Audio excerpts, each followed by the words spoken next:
Sylvain, avant de te laisser la parole, je voulais, si tu me permets, dire 2-3 petits mots sur Absi. Rapide petite page de pub. Et puis après, je te présenterai les 2 raisons pour lesquelles j'ai pris mon téléphone au mois de septembre. Alors d'abord, Absi. Tout va bien, Absi continue à se développer. Absi est en croissance. Absi va avoir 20 ans en 2022, enfin à 20 ans en 2022. Donc on aura sûrement l'occasion de vous inviter à une petite fête cet été. Absi, c'est 4 métiers, c'est le conseil dans l'accompagnement, dans les nouveaux modes de travail, dans la transformation des organisations par les espaces de travail, avec une société qui est dirigée par Victor Bizarre et qui s'appelle Chrysalide.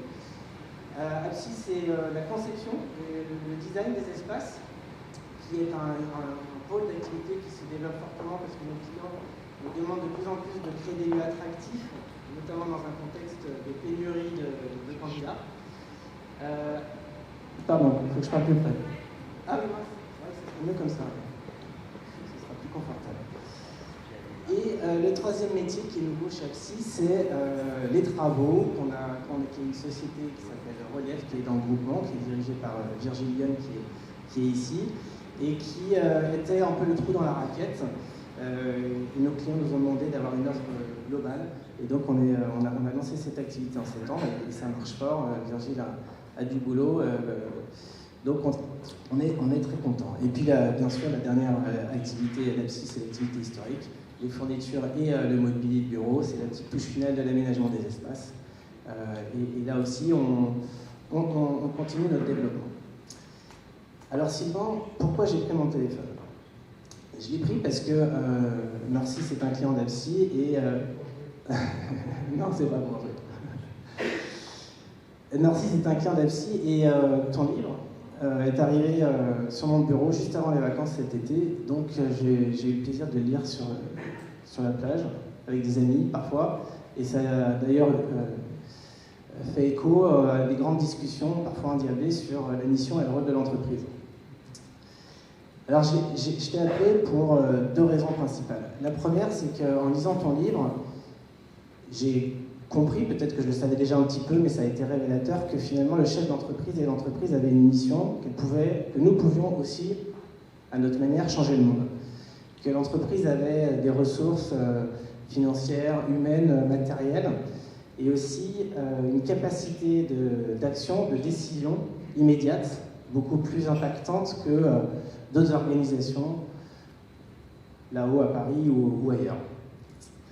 Et même si la croissance, le développement, le profit restent des objectifs pour l'entrepreneur que je suis, et ben je me suis dit c'est peut-être aussi l'occasion d'avoir un impact différent, peut-être un petit peu plus noble ou plus riche, enrichissant en tout cas. Et donc, du fait que les Absiliens sont des esprits quand même assez mûrs, matures et préparés sur ces sujets-là, on s'est dit pourquoi pas. Pourquoi pas le modèle perma. Et puis la deuxième raison, c'est que tu as eu la très très bonne idée d'écrire à la fin de ton livre une méthodologie. Et l'entrepreneur lecteur que j'étais n'a pas eu d'autre choix de se poser la question du go-no-go. Quand on a une méthodologie et qu'on partage les idées, eh ben, on se dit finalement, il faut peut-être que j'y aille. Alors on a pris une décision avec mon frère, avec les collaborateurs, et puis on s'est dit, allez, chiche, on se lance vers le modèle perma en 2022. Alors c'est tout frais, je ne pourrais pas vous raconter plus de choses que ça parce qu'on en est au kick-off, mais on a embauché un apprenti RSE qui va venir nous aider, et puis on a aussi, où elle s'est plutôt auto-désignée, parce que naturellement on a pensé à elle, Charlotte, qui est architecte d'intérieur chez nous et qui est venue, qui sera chef de projet sur le projet Perma en 2022 et qui était chez toi à Lille pendant 2 jours. Alors ça aussi c'est le hasard du calendrier, mais Charlotte est rentrée hier soir d'une formation pour qu'elle puisse déployer le modèle Perma chez Absi en 2022. Est-ce que Charlotte, tu veux dire un petit mot sur ton pourquoi? Donc du coup, comme disait Thibaut, le sujet perma entreprise m'a tout de suite parlé car en étant architecte d'intérieur, j'ai envie de donner un sens à mon métier en fait pour pouvoir avoir un impact sur la société pour faire quelque chose de mieux. Et je pense que aussi bien à titre individuel mais aussi professionnel en tant qu'architecte d'intérieur mais aussi en tant qu'entreprise, on peut avoir vraiment un impact positif. Et la perma-entreprise m'a tout de suite parlé, parce que c'est vraiment ça, Sylvain le développera après, mais voilà, mettre vraiment l'humain et la planète au centre. Et je pense qu'on peut avoir un rôle à jouer, et ce projet est très intéressant à mettre en place en interne, donc j'ai hâte de commencer ça. Les 2 jours de formation m'ont vraiment donné envie et m'ont inspiré pour faire ce beau projet chez EPSI, donc j'ai hâte de commencer l'aventure. Merci Charlotte. Voilà, Charlotte, c'est l'exemple type de l'intrapreneuse EPSI. Sylvain, ça y est, j'ai terminé. Comme tu ne vas pas le faire, je te présente un tout petit peu. Tu es président du conseil d'administration de Greenpeace France. Tu es fondateur et président du groupe Nord6, qui est une belle ESN nationale. Et puis, tu es aussi président de l'association Étincelle, donc peut-être tu parleras dans ta présentation. Ce que je vous propose, c'est qu'on va laisser Sylvain faire son intervention pendant 50 minutes. Et puis après, on se donne un temps d'échange et de questions. Merci beaucoup.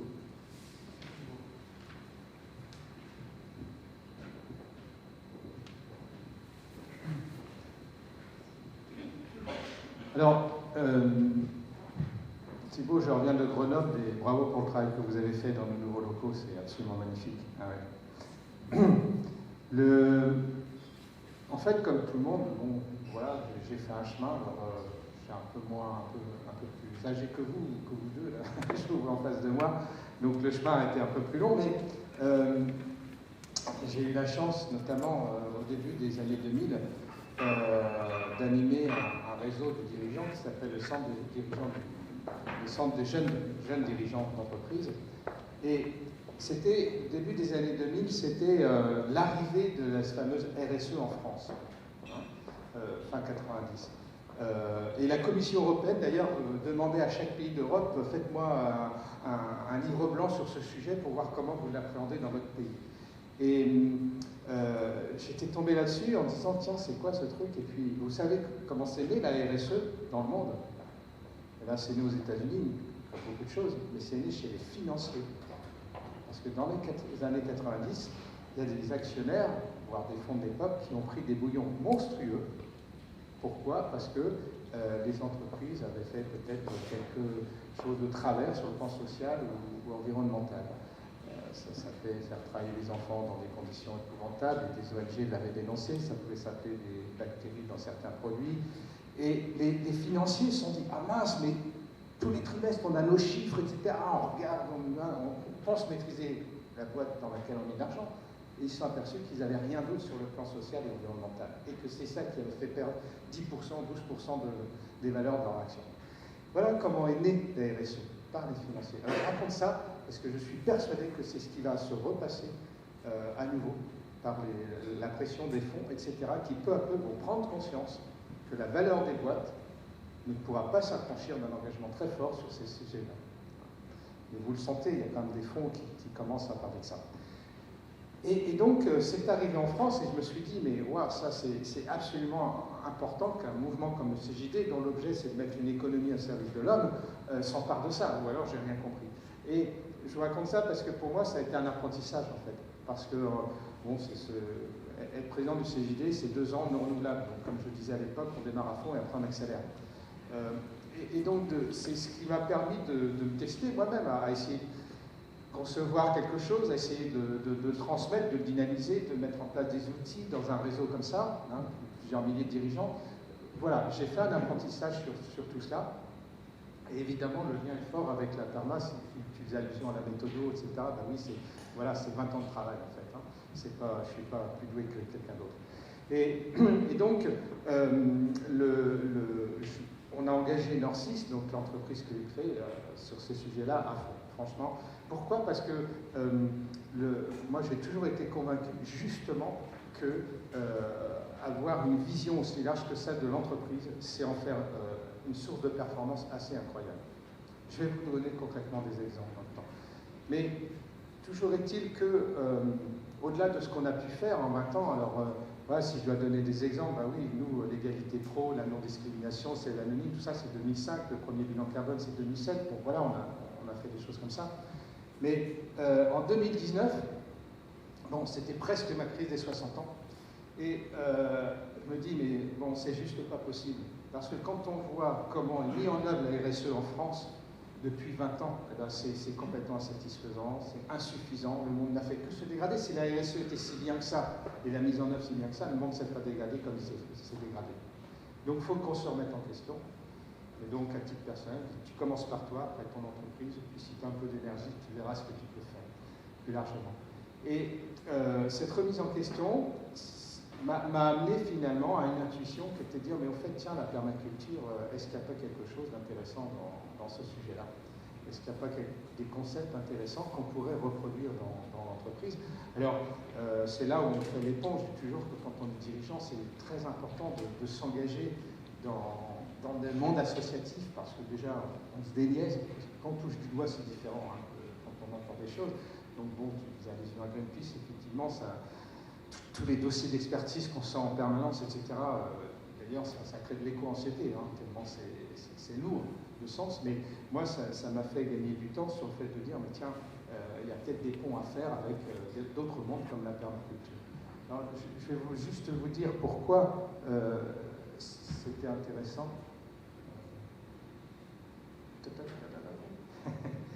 Comment je fais?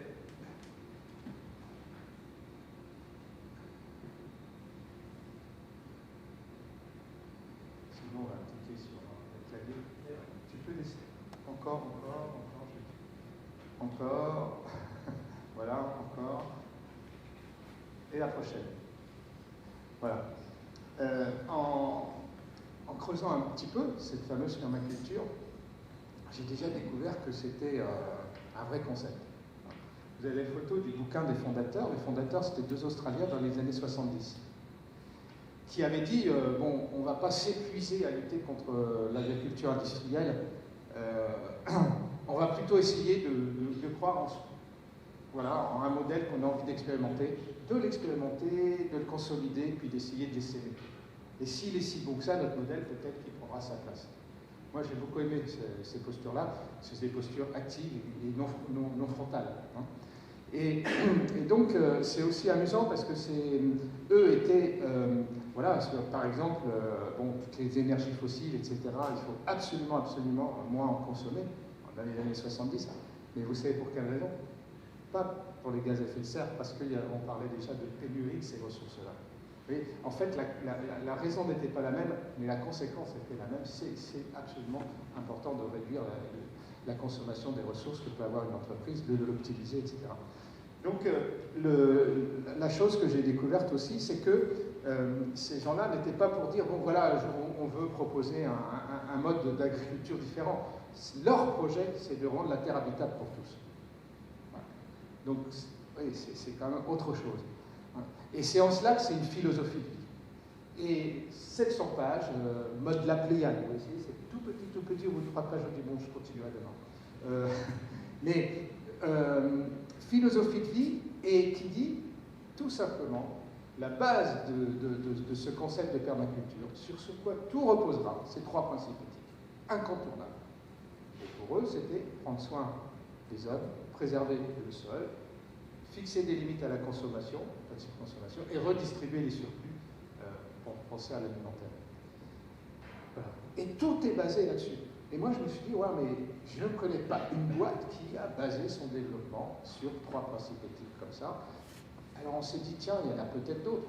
Parce que j'ai monté un groupe de travail, on a décortiqué le truc. Et je vous assure que derrière ces 3 principes-là, il y a tout. Il y a absolument tout. Donc c'est vraiment fondateur. La deuxième chose que j'ai découverte, juste la suivante, s'il te plaît. Je suis désolé. C'est que ils disent, bon voilà, ok, 3 principes éthiques, maintenant comment on fait? Et donc ils proposent 12 principes de conception. Et voilà, regardez-les, on ne va pas les décortiquer ensemble, si ça vous intéresse, vous aurez l'occasion. Mais il y a tout, ça a 40-50 ans ça, il y a tout là-dedans. Ne pas produire de déchets, être capable de s'autoréguler, valoriser la diversité, avoir de l'entreprise une vision globale. Il y a absolument tout. Et je me suis dit, voilà, ça c'est une bonne nouvelle, parce que ça veut dire que c'est tellement proche de notre réalité aujourd'hui, en tout cas de mes questionnements de l'époque, qu'il y a quelque chose à en faire. Puis après, je me suis dit, voilà, je suis vraiment déçu parce que ces gens-là, il y a 40-50 ans, ils étaient là-dessus, personne ne s'en est emparé. Ils avaient tout compris largement avant nous. Toujours est-il que voilà, on a décortiqué ça avec un groupe composé de gens de Norcis, d'un philosophe, tout ça, enfin c'était sympa d'ailleurs. Et on a surtout vérifié, j'ai toujours moi, quand on est dirigeant, on peut avoir des idées, mais on pense souvent que c'est les meilleures idées. Donc je dis toujours, vous me basculez, vous vérifiez que ce n'est pas une fausse bonne idée. Donc on a poussé ça dans les retranchements, on a testé des choses à Narcisse par rapport à certains concepts. C'est là où on s'est dit, tiens, il y a peut-être d'autres principes éthiques qu'on pourrait ajouter. On s'est aperçu que non, tout était bien dans ces trois-là. Enfin voilà, on a fait ce travail.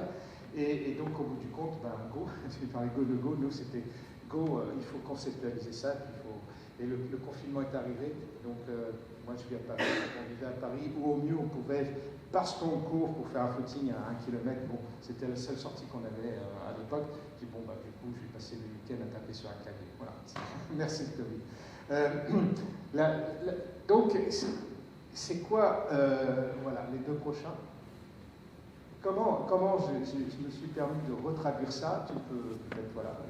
Là, c'est dire finalement, la perme entreprise, oui, le prochain, voilà. Non, encore. Voilà.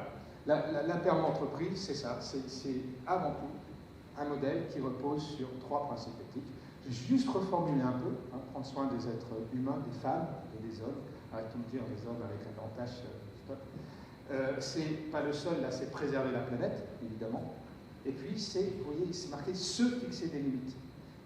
Donc, il y a ce. J'ai rajouté le ce parce que il faut qu'en tant que chef d'entreprise, on comprenne qu'il faut anticiper le monde. Il faut arrêter de vivre dans son cocon et en pensant que les problèmes autour de nous, sociaux, tout ça, ne sont pas les nôtres, ne sont pas ceux de l'entreprise. Et puis, il faut arrêter de dire « Ah, encore une loi qui me tombe dessus, je ne vais plus pouvoir travailler, etc. J'en peux plus. » Ouais, mais s'il y a des lois, c'est parce qu'on ne bouge pas. Et je prends toujours l'exemple de l'égalité professionnelle. Je ne sais pas si vous savez combien il y a eu de lois en France sur l'égalité professionnelle. C'est juste faire en sorte que les femmes aient des salaires équivalents aux hommes. Il y en a eu 4. C'est-à-dire qu'il y en a eu 3 qui n'ont servi à rien. 3 qui ont été édulcorés par des lobbyistes. La 4e, c'est le début du mandat d'Emmanuel Macron. Quel est le syndicat, salarié, patronat, voilà. Je vous donne quelques mois. Vous me mettez sur papier des indicateurs, des index à mesurer, parce qu'il y en a. Et après, on donnera aux entreprises 2 à 3 ans pour s'aligner, et après, je sanctionne. Et là, ça bouge un peu. Voilà. Il faut qu'on arrive à des constats comme ça, et à des démarches comme ça, de sanctions, pour que les entreprises se bougent. Moi, ça me rend triste. Parce que si on anticipe tout ça, on en fait des forces incroyables. Et aujourd'hui, tout le monde se plaint de la pénurie de compétences. Ah, comment on fait? Oui, mais quand vous avez travaillé tous ces sujets-là et que vous avez une attractivité que n'ont pas les autres, eh bien, ça vaut beaucoup, beaucoup d'argent. Et vous savez que dans l'informatique, c'est assez terrible cette histoire. Voilà. Donc, c'est juste pour vous dire que le se fixer des limites, c'est hyper important. Prenons-nous en main, autorégulons les choses et n'attendons pas que ça nous tombe dessus. Et comme le monde bouge vite, c'est très important de faire cette démarche-là. Et puis, il n'y a plus la consommation. On se fixe des limites. C'est-à-dire que, quel que soit les domaines de l'entreprise, il y a des questionnements à se poser sur les limites. Je pourrais vous donner des exemples de choses qu'on a décidées dans les limites de Nancy. Et puis, donc, se fixer des limites et partager les surplus. Et donc, effectivement, l'entreprise, dans ce surplus, elle génère des bénéfices. Et donc, moi, ma vision, c'est que le problème numéro 1 du monde, c'est la redistribution des richesses, que ça s'empire en plus, que la pauvreté, de toute façon, nous pénalise un jour ou l'autre. Un jour ou l'autre. Et regardez où naissent les variants.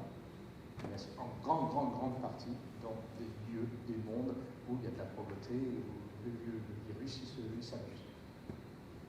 Voilà. Donc, dans redistribuer les surplus, il y a effectivement un questionnement sur redistribuer une partie des résultats de l'entreprise à la société civile. Donc c'est là où vous commencez à sentir que le modèle il s'inscrit dans une vision bien précise. Donc voilà, la perme entreprise, c'est ces 3 principes-là. Et tout va être orchestré là-dessus. C'est incontournable. On n'est plus dans le washing, terminé, hein, c'est incontournable. Et tu parlais de la méthodologie. Dans la méthodologie, sans arrêt, on revient, on recoupe par rapport à ces trois principes. Et à la sortie, c'est ce qui amène la cohérence globale. C'est ça aussi qui est chouette, c'est que vous avez un projet d'entreprise, de développement de l'entreprise, parce que ce n'est pas un modèle RSE, c'est un modèle de développement d'une entreprise qui est complètement cohérent parce que tout est orchestré autour de ces trois principes. Voilà. Oui, plus près. Ok. Alors, la deuxième chose, c'est, je vous donne quelques clés, hein.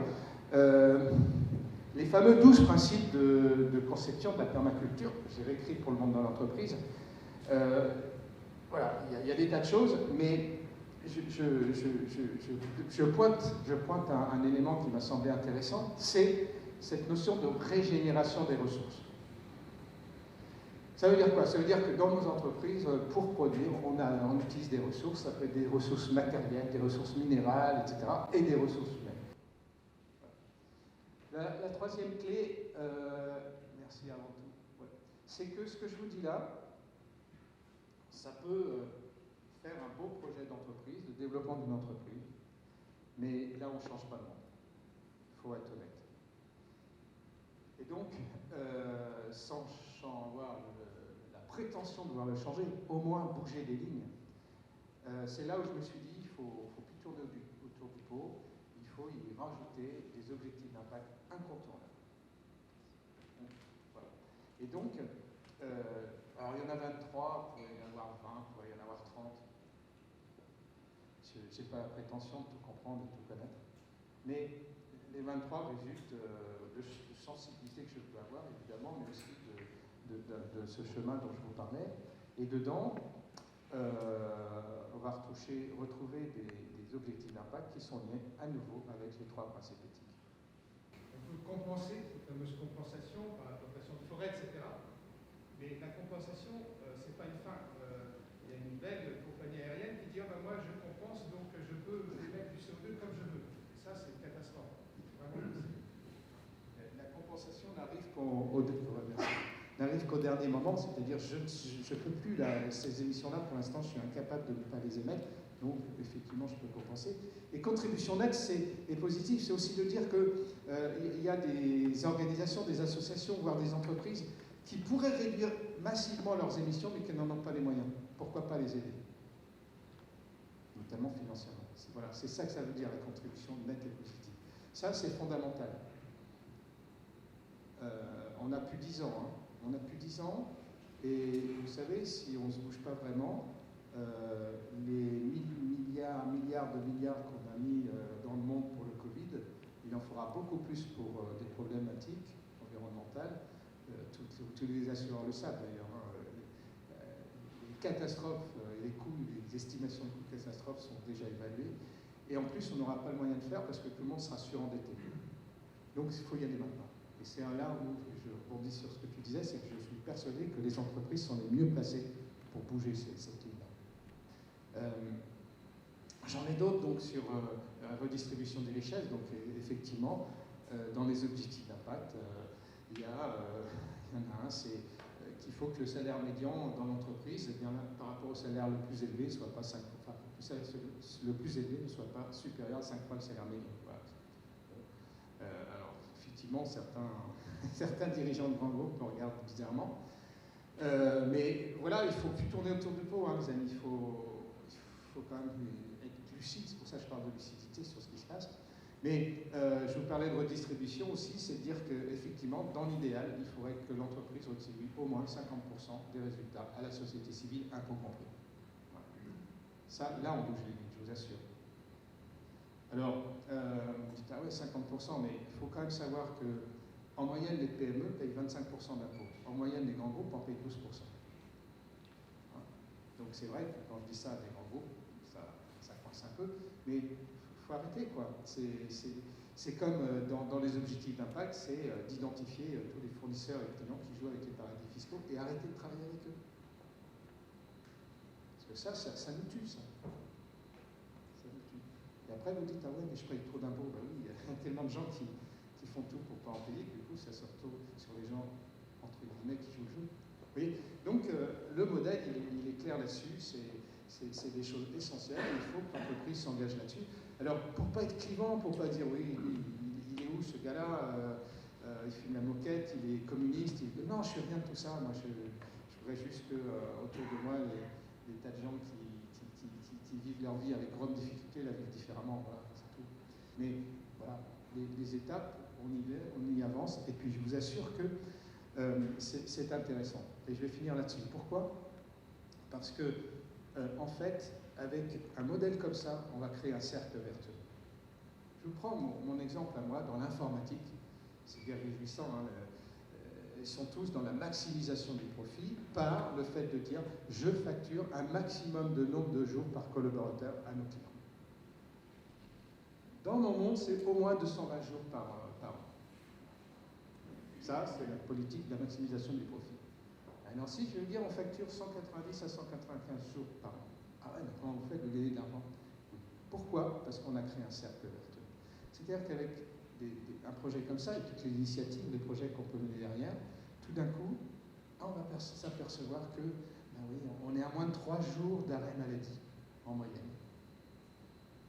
On en récupère déjà une bonne partie par rapport au différentiel de départ. Et puis, ah oui, il y a 25 à 30% de turnover aujourd'hui dans les structures informatiques. On est voilà, bien moins que ça. Ça veut dire quoi? C'est un turnover.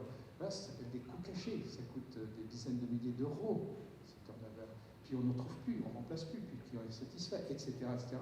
Voilà, vous voyez, on est en train de créer ce fameux cercle vertueux qui fait qu'au final, on va peut-être gagner plus d'argent que des modèles de maximisation et on valorise bien mieux l'entreprise. Voilà, c'est ça que je voudrais essayer de vous démontrer. Donc, ma petite histoire de la perma, c'est du très pragmatique, du très concret, et c'est ce qu'on cherche à faire aussi depuis des années. Ce qui va se passer, c'est que vous allez avoir un outil de pilotage merveilleux.